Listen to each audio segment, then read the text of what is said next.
नमस्कार, स्वागत है आपका जस्ट इंडिया में और मैं हूं आपके साथ मुस्कान। रुक करेंगे उन तमाम खबरों का जिनका सरोकार है आपसे। खबरों के प्रायोजक हैं आरोग्य मास्क लगाएं, कोरोना से सुरक्षित रहें।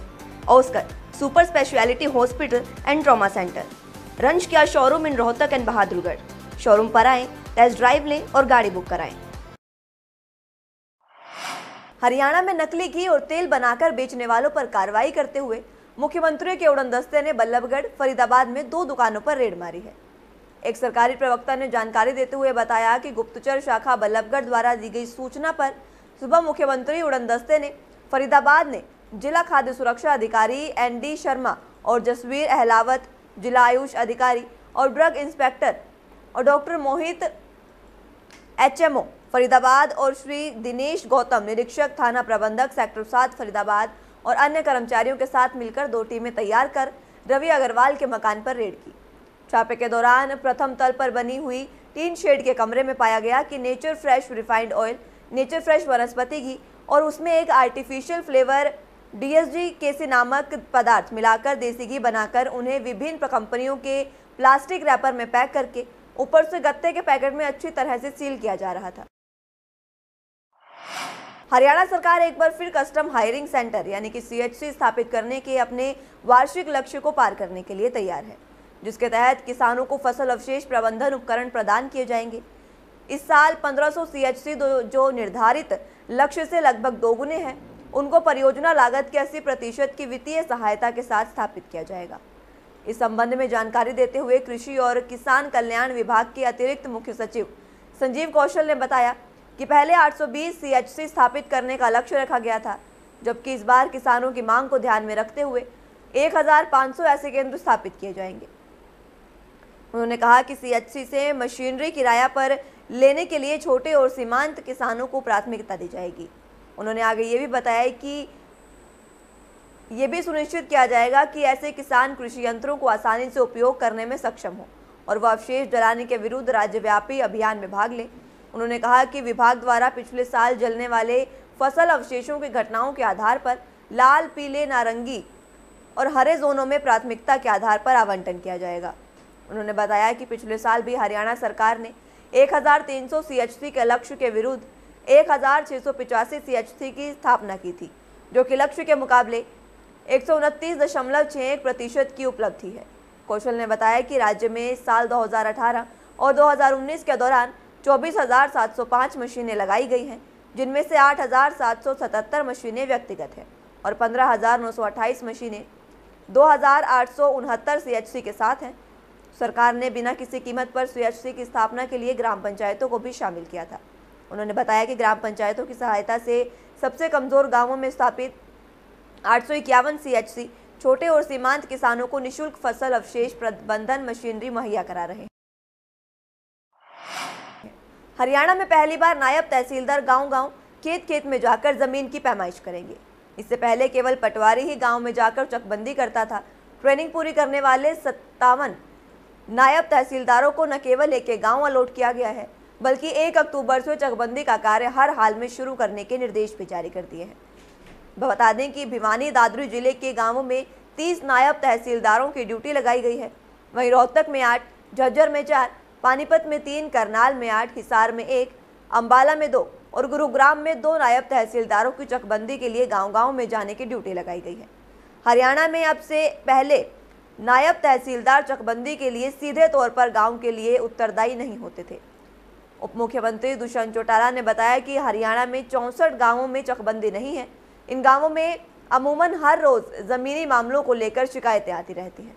ऐसे मामलों को सुलझाने के लिए चकबंदी ज़रूरी है।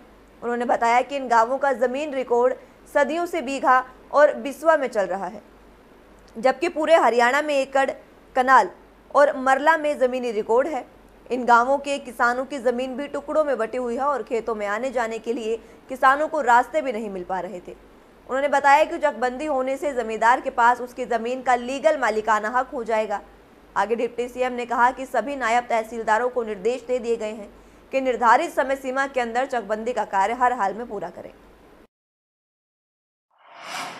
हरियाणा सरकार ने खिलाड़ियों के हित में निर्णय लेते हुए नगद पुरस्कार और भीम पुरस्कार के लिए आवेदन करने की अंतिम तारीख को 15 अक्टूबर तक बढ़ा दिया है।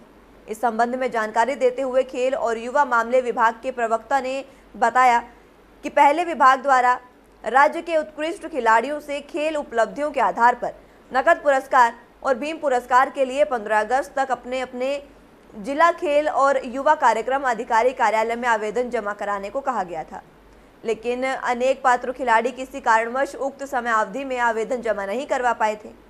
इसी के दृष्टिगत राज्य सरकार ने नकद पुरस्कार और भीम पुरस्कार के आवेदन पत्र जमा कराने की अंतिम तिथि को 15 अक्टूबर तक के लिए बढ़ाने का निर्णय लिया है।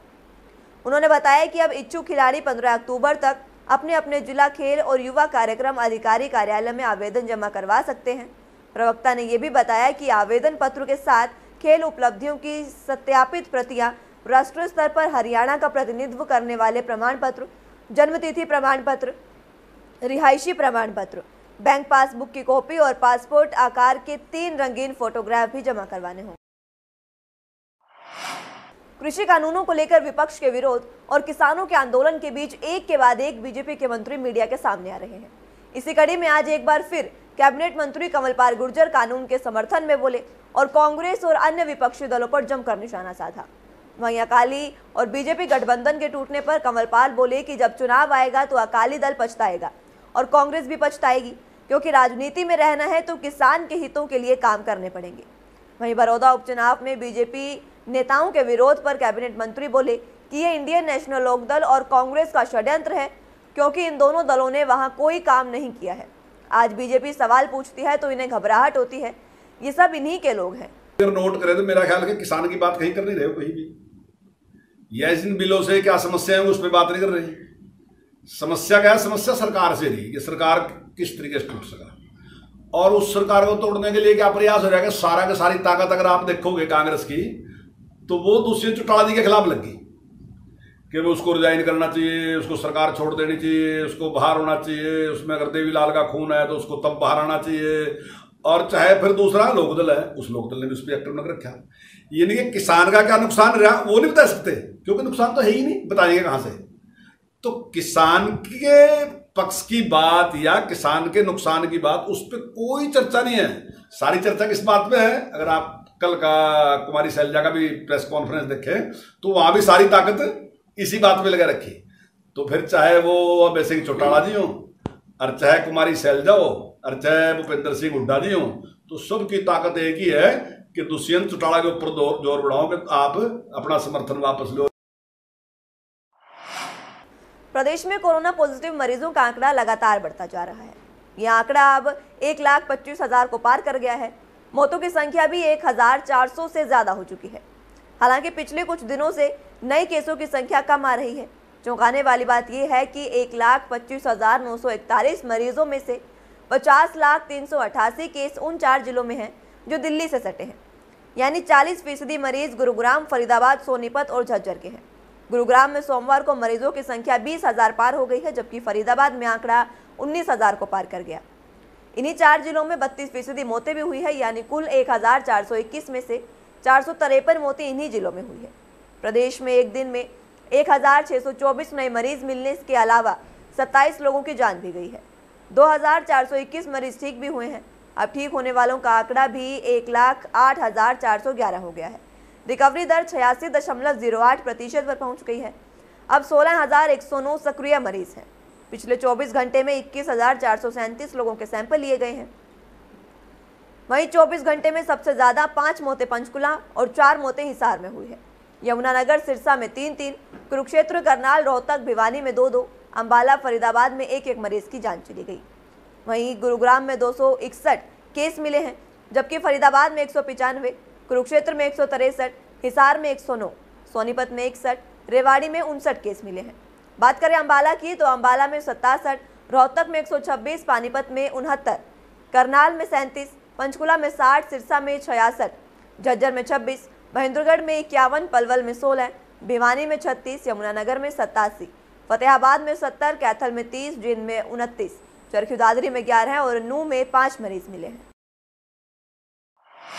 खबर हरियाणा के कुरुक्षेत्र से है, जहां पुलिस की अपराध शाखा 1 की टीम ने एक बड़ी सफलता हासिल की है। दरअसल पुलिस की अपराध शाखा 1 की टीम ने मनु हत्याकांड में 3 आरोपितों नवदीप, हरकेश और शेखर को गिरफ्तार कर लिया है। जबकि इससे पहले पुलिस मुख्य षड्यंत्रकारी एक लड़की और उसके साथ 6 आरोपियों को पहले ही गिरफ्तार करके जेल भेज चुकी है। मामले में जांच को आगे बढ़ाते हुए जिला पुलिस कुरुक्षेत्र की अपराध शाखा 1 की टीम ने मोनू हत्याकांड में 3 अन्य आरोपियों को भी गिरफ्तार कर लिया है। मामले में उप पुलिस अधीक्षक ममता सौदा के मुताबिक पहले ही मामले की मुख्य षड्यंत्रकारी एक लड़की आरोपी राजेश दिलबाग उर्फ बग्गा, राजदीप, प्रवीण कुमार और सुनील गिरफ्तार होकर जेल की हवा खा रहे हैं। इस मामले में अन्य आरोपियों की गिरफ्तारी बकाया थी, जो आज हो चुकी है। 3 आरोपी नवदीप, हरकेश और शेखर को अपराध शाखा 1 की टीम ने गिरफ्तार करने में सफलता हासिल की। 1.5 महीने पहले सिटी पेहवा में मर्डर हुआ था मोनू का। उसके दौरान 6 लोगों को जो है गिरफ्तार ऑलरेडी कर लिया है। देखिए, इनका आपस में रंजिशबाजी थी और एक दूसरे के खिलाफ इनका काफ़ी आपस में जो है झगड़ेबाजी थी, तो इसलिए इसका मर्डर किया। महिला के इनका कोई आपस में जो है दोस्ती थी महिला के इसके साथ, और चैटिंग वगैरह भी होती थी, मैसेजेस, कॉल रिपोर्ट्स भी इनके हैं। तो वो उसने फ़ोन करके उसको कहीं बुलाया और कहा कि भी आप यहाँ आ जाइए, और उसके बाद इसने जो है तुरंत आरोपी पार्टी को जो है कॉल किया, और जिसमें उसी दिन ही उसका मर्डर हो गया। खबरों के प्रायोजक थे Pramod trading company, tiles, sanitary ware, Ghanipura, Jhajjar road, Rohtak. Asian colour coated spark limited. Be Fast Fit, India's fastest growing fitness chain, now at Rohtak D Park. Corona महामारी से लड़ने के लिए आरोग्य मास्क लाया है आपके लिए सबसे आधुनिक मास्क। इसके साथ ही आपको मिलेगी आधुनिक PPE किट, वो भी बहुत ही सस्ते रेट पर। contact@arogyamask.com पर जाएं और हमसे संपर्क करें, या फिर www.arogyamask.com से जुड़ें। इसके साथ ही आप हमें कॉल कर सकते हैं। हमारा पता है Anand international, plot number 181, sector 25, Panipat, Haryana.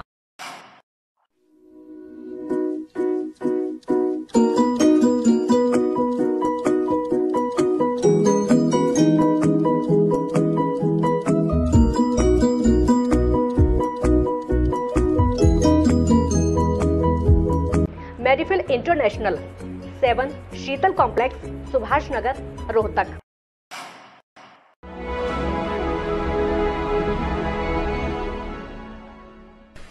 चाचा, आपने नया घर बनवाया है तो घर की छत पर कौन सी शीट लगवाई है? बेटा, मैंने अपने घर की छत पर एशियन शीट लगवाई है, क्योंकि वो कभी न मिटने वाले ओरिजिनल निशान की चादरें हैं। साथ में ISI का चिन्ह, 5 साल की वारंटी के साथ साथ पैसों का सही मूल्य देने वाली वही इकलौती शीट्स हैं। क्योंकि नाम नहीं, पहचान जरूरी है। फिलहाल के लिए इतना ही। जुड़े रहिए जस्ट इंडिया के साथ। नमस्कार।